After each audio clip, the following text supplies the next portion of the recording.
అందరికీ నమస్తే అండి. 5 ఏళ్లలో 20 లక్షల మందికి ఉద్యోగాలు ఇస్తాము అని నారా లోకేష్ గారు యువగలం పాదయాత్ర చేస్తున్నప్పుడు ప్రకటించారు, హామీ ఇచ్చారు. ఆ తర్వాత కూడా కొన్ని సందర్భాల్లో చంద్రబాబు నాయుడు గారు ఇదే హామీ ఇచ్చారు. సో కూటమి ప్రభుత్వం అధికారంలోకి రావడంలో యూత్ ఓట్లు విపరీతంగా బాగా పనిచేశాయి. First time voters, educated voters, youth ఓట్లు, మెగా డిఎస్సి కోసం వెయిట్ చేసిన వాళ్ళు, ఉద్యోగాల నోటిఫికేషన్ కోసం వెయిట్ చేసేవాళ్ళు, నిరుద్యోగులు బాగా ఓట్లు వేశారు. అఫ్కోర్స్ అన్ని వర్గాలు వేసినప్పటికీ వీళ్ళైతే దంచి పడేశారనమాట. సో మరి ఆ లక్ష్యం నెరవేర్చుకోవాలి, ఆ హామీ నెరవేర్చాలి. 20 లక్షల మందికి ఉద్యోగాలు ఇస్తాము అని చెప్పడం అంత ఆషామాషి వ్యవహారం కాదు. 20 లక్షల మందికి 5 ఏళ్లలో ఉద్యోగాలు ఇవ్వడం అంటే సంవత్సరానికి 4 లక్షల మందికి ఇవ్వాలి. రోజుకి యావరేజ్గా 1000 మందికి ఉద్యోగాలు ఇవ్వాలండి. ప్రతిరోజు 1095 మందికి ఉద్యోగాలు ఇస్తూనే ఉండాలి ఈ ప్రభుత్వం.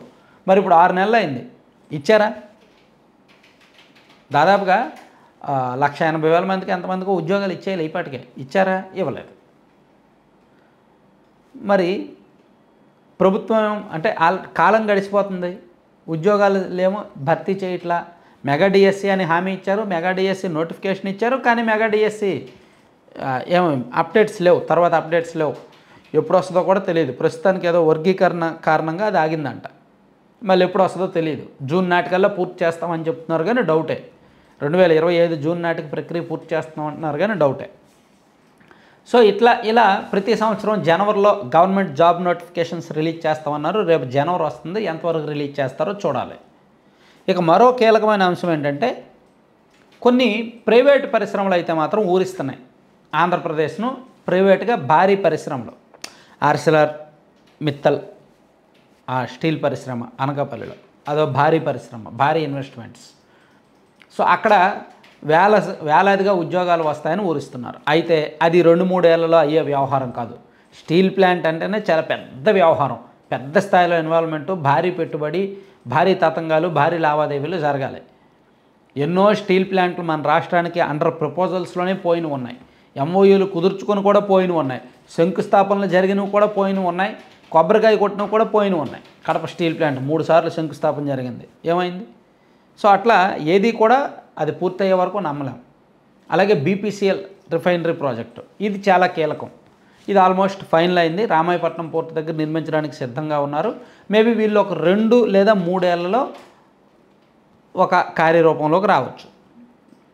మరోవైపు గ్రీన్ హైడ్రోజన్ ప్రాజెక్టు, మరోవైపు రిలయన్స్ ఇండస్ట్రీస్ వాళ్ళు బయోగ్యాస్ ప్లాంట్లు ఏవో పెడతామన్నారు. రాష్ట్ర వ్యాప్తంగా చాలా చోట్ల దాదాపుగా 90,000 కోట్ల పెట్టుబడిలో ఎంతో పెట్టి బయోగ్యాస్ ప్లాంట్లు పెడతారంట.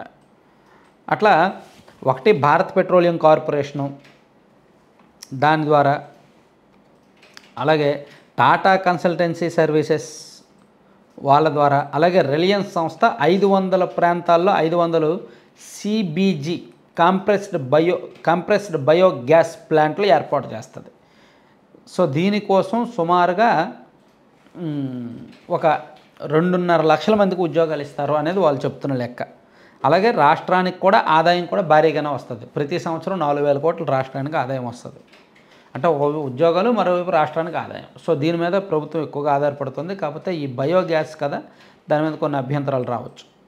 అలాగే టాటా పవర్ రెన్యూవబుల్ ఎనర్జీ వాళ్ళు, అలాగే ఏఎం గ్రీన్ అమ్మోనియా సంస్థ కాకినాడలో ఏర్పాటు చేసే ప్రాజెక్టు, అలాగే జాన్ కాకరీల్ గ్రీన్ కో హైడ్రోజన్ సొల్యూషన్స్ సంస్థ 2 గిగావాట్ల ఎలక్ట్రోలైజర్ తయారీ యూనిట్ ఒకటి ఏర్పాటు చేయడం, అలాగే క్లీన్ రెన్యూవబుల్ ఎనర్జీ హైబ్రిడ్ సంస్థ 119 మెగావాట్ల పవన, 130 మెగావాట్ల సౌర విద్యుత్తో ఏర్పాటు చేయడం. ఇట్లా రకరకాల ప్రపోజల్స్ అయితే ఉన్నాయి. దీనిలో ఎక్కువ రిలయన్స్ ఇండస్ట్రీస్ వాళ్ళు 65,000 కోట్ల పెట్టుబడి, 2.5 లక్షల మందికి ఉద్యోగాలు. మరొకటేమో బీపీసీఎల్ వాళ్ళది 96,000 కోట్ల పెట్టుబడి, సుమారుగా 2,500 మందికి ఉపాధి అంట. ఇట్లా ప్రైవేట్ పరిశ్రమలు, ప్రైవేట్ పెట్టుబడులు ఊరిస్తున్నాయి. ఇవన్నీ ఎప్పుడు వస్తాయి? 2027 నాటికైతే రావు, 2028 నాటికి డౌటే. సో వచ్చే ఎన్నికలు 2029 నాటికైనా వీటిల్లో ఏ ఒక్కటైనా కళ్ళెదురుగా కనిపిస్తాయి. ఇప్పుడు కియా ఉంది, 2015 నుంచి 2015లో వచ్చింది, 2018లో పూర్తయింది. సో అది కళ్ళెదురుగా కనిపించింది. అట్లా ఈ పెద్ద పెద్ద ప్రాజెక్టుల్లో ఏదైనా కళ్ళెదురుగా కనిపిస్తే ఆ ఘనత, ఆ క్రెడిట్ కూటమి ప్రభుత్వానికి ఉంటుంది. లేదనుకోండి ఉత్తుత్తి మాటలు, మాయ మాటలు, ఉత్తుత్తి హామీలు చెప్పినట్టే ఉంటుంది అన్నమాట. Thank you.